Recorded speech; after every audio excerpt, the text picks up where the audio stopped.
JJ Popcorn Talk.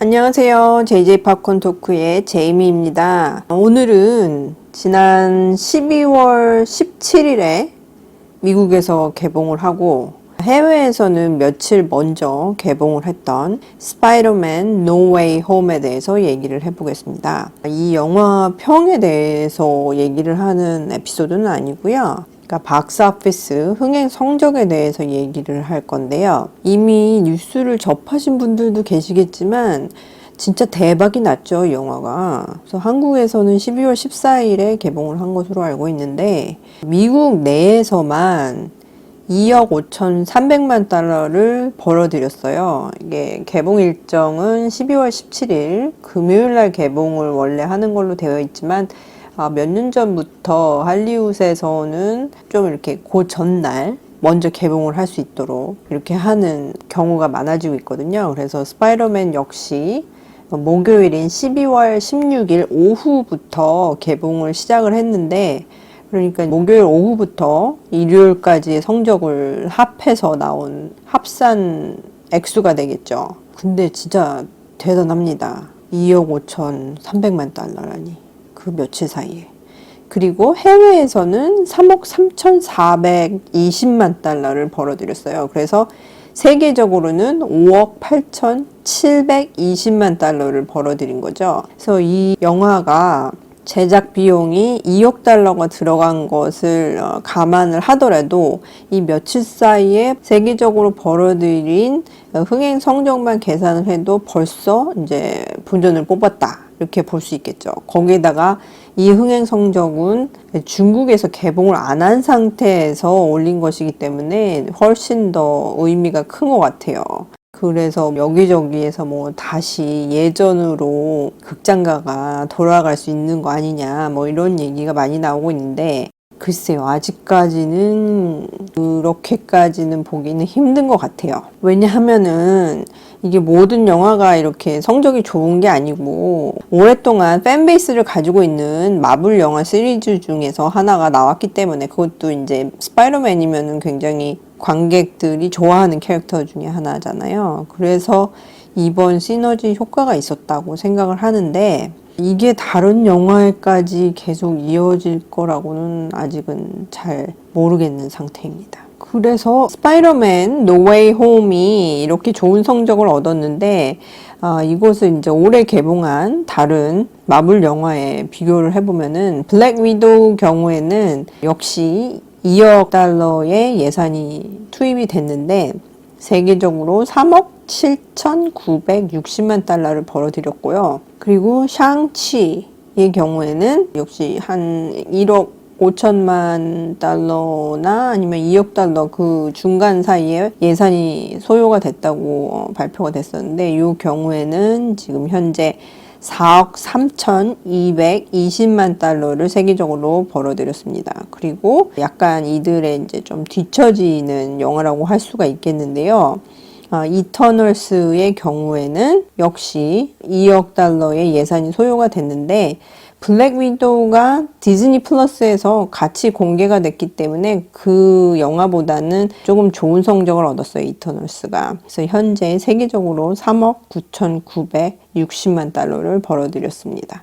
이 흥행 수익만 보더라도 올 한 해 동안 디즈니 쪽에서는 상당히 좋은 성적을 얻었겠죠. 스파이더맨 경우에는 소니와 같이 디즈니가 했기 때문에 이것도 디즈니 쪽에 이제 큰 이윤을 가져다 준 영화라고 볼 수 있겠죠. 자, 그래서 스파이더맨 No Way Home이 이렇게 좋은 성적을 얻었는데 이 성적을 봤을 때 MCU 영화들 중에서는 이 영화가 세 번째로 개봉 주말 성적이 높은 영화로 꼽혔어요. 첫 번째는 3억 5,700만 달러를 벌어들였던 개봉 주말에 어벤져스 엔드게임이 되겠고 두 번째는 2억 5,760만 달러를 벌어들였던 어벤져스 인피니티 워가 되겠고요. 그리고 세 번째가 스파이더맨 No Way Home이 되겠습니다. 자, 그래서 이 같은 성적 때문에 스파이더맨 No Way Home이 2021년 한 해 동안에 탑10 미국 박스오피스 흥행 성적을 볼 때도 그냥 이 개봉 주말에 벌어들인 흥행 수익으로 1위를 차지를 해버렸어요. 그래서 지금 2021년 탑10 US 박스오피스 흥행 성적을 살펴보면은 1위가 스파이더맨 No Way Home이 되겠고 2위가 샹치, 그리고 3위가 베놈 2, 4위가 블랙 위도우, 5위가 Fast and Furious 9편 F9이 되겠고요. 그리고 6위가 이터널스, 7위는 No Time to Die 007 신작이죠. 그리고 8위는 A Quiet Place 2, 9위는 Free Guy, 10위가 Ghostbusters Afterlife가 되겠습니다. 이 같은 흥행 성적은 세계적인 이제 올 한 해 동안 흥행 성적에도 반영이 되는데요. 지금 현재 상으로는 스파이더맨 No Way Home이 세계 탑10 성적에서는 6위를 기록했어요.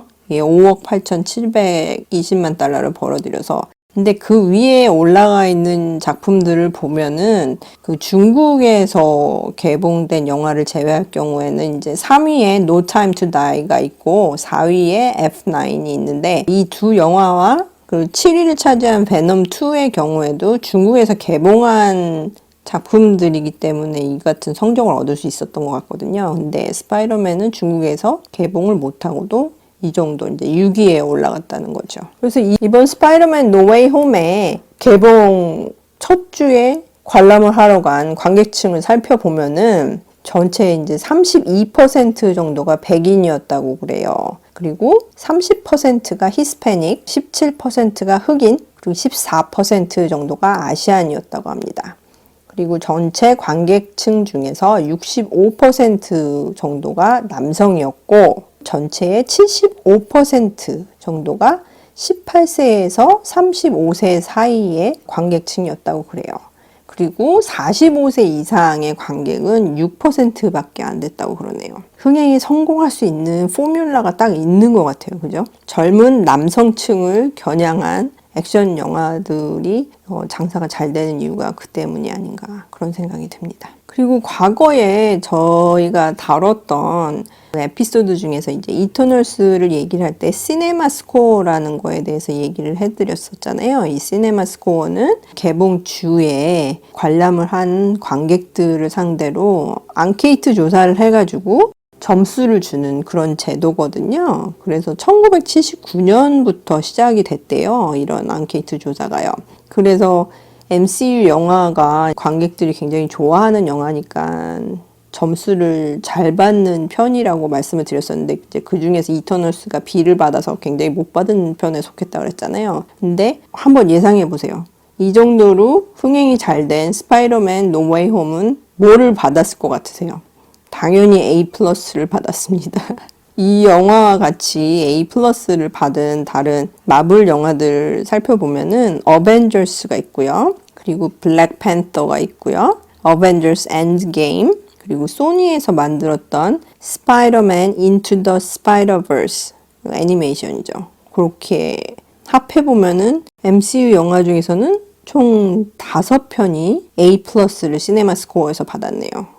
시네마 스코어에서는 1979년부터 시작을 해가지고 지금까지 A+를 받은 작품은 91편 정도 된다고 합니다. 자, 그러면은 박스오피스에서 1위를 차지한 스파이더맨 노 웨이 홈을 제외하고 다른 작품들을 한번 박스오피스 성적을 살펴보면은 2위가 인칸토라고 역시 디즈니 애니메이션이죠. 그 작품이 차지를 했는데 이 작품은 지난주에 비해서 흥행 성적이 35% 떨어진 650만 달러를 벌어들였습니다. 수치를 보면은 비교가 되시죠. 1위를 차지한 스파이더맨 노 웨이 홈은 2억 5,300만 달러를 벌어들였는데 2위에 오른 엔칸토는 650만 달러를 벌어들였습니다. 그리고 3위에는 웨스트 사이드 스토리가 올랐는데 이 작품은 참 큰일이 났어요. 스티븐 스필버그 감독이 60년대에 소개가 됐던 뮤지컬 작품을 다시 리메이크를 했는데요. 굉장히 기대가 컸던 작품이었었는데 흥행에 참패를 했죠, 지난주에. 그리고 나서 이제 두 번째 주가 됐는데 68%나 이제 흥행 수익이 줄어들었어요. 그래가지고 340만 달러를 벌어들이는데 그쳤습니다. 그리고 4위에는 고스트버스터스 애프터라이프가 올랐고 5위가 이번 주에 같이 새로 개봉이 된 나이트메어 앨리라는 작품이 있는데요. 기에르모 델 토로 감독의 새로운 작품인데 이 작품 역시 스파이더맨 노웨이 홈 때문에 굉장히 피해를 많이 받은 작품이기도 하죠. 그래서 290만 달러를 벌어들이는데 그쳤습니다. 그리고 6위가 하우스 오브 구치, 7위가 푸시파 The Rise Part 1, 8위는 이터널스, 9위는 클리포드, 10위가 Resident Evil 2021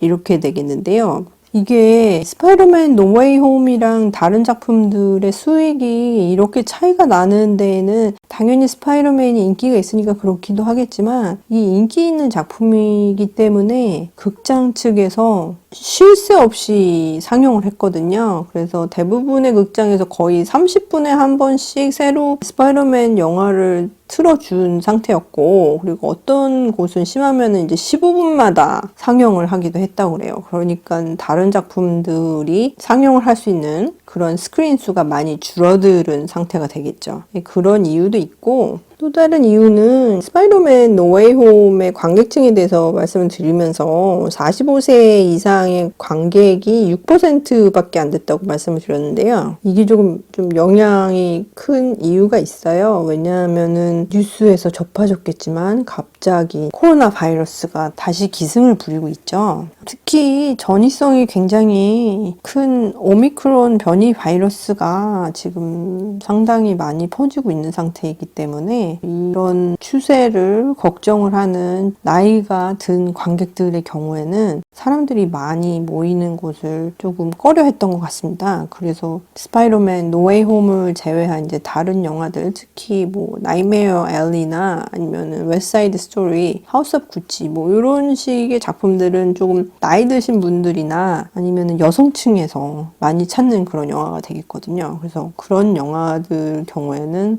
훨씬 더 영향을 크게 받지 않았을까 하는 생각이 드네요. 그래서 이처럼 스파이더맨 노웨이 홈이 박스오피스에서 좋은 성적을 얻은 것은 좋지만 이런 성적 때문에 앞으로 더 아트하우스 영화나 아니면 5천만 달러 정도의 이제 미드 레벨이라고 할 수 있는 그 정도의 버짓을 가진 영화들이 설 자리가 점점 없어지게 될 것 같다는 예상이 커지고 있어요. 그래서 극장에서 볼 수 있는 영화는 오로지 블록버스터만 남는 게 아니냐 뭐 이런 식의 우려가 많아지고 있는데 지금 현재도 그런 쪽으로 많이 흘러가고 있기 때문에 앞으로는 작은 영화의 경우에는 극장에서 보기가 많이 힘들어질 것 같고 조금 더 이제 사람들이 접하기 쉬운 스트리밍 쪽으로 먼저 풀리게 되는 경우가 많아지지 않을까 하는 생각이 듭니다. 자, 그러면은 오랜만에 박스오피스에서 대박이 터진 영화를 가지고 박스오피스 소식을 알려드렸는데요. 진짜 오래간만에 이렇게 장사가 잘 되는 영화가 나오니까 기분이 좋은 것 같기도 하지만 또 팬데믹이 끝나지 않은 이런 상태에 이렇게 많은 사람들이 극장을 꽉꽉 메우는 것이 과연 좋은 것인지 뭐 이런 생각도 조금 들고요. 여러 가지가 많이 복잡하네요. 그래서 오래간만에 박스오피스 소식과 팬데믹 관련된 소식도 잠깐 전해드렸습니다. 지금까지 들어주셔서 감사하고요. 다음 에피소드에서 조금 더 좋은 아이템을 가지고 찾아뵙도록 하겠습니다. 그러면 좋은 하루 보내세요. 감사합니다.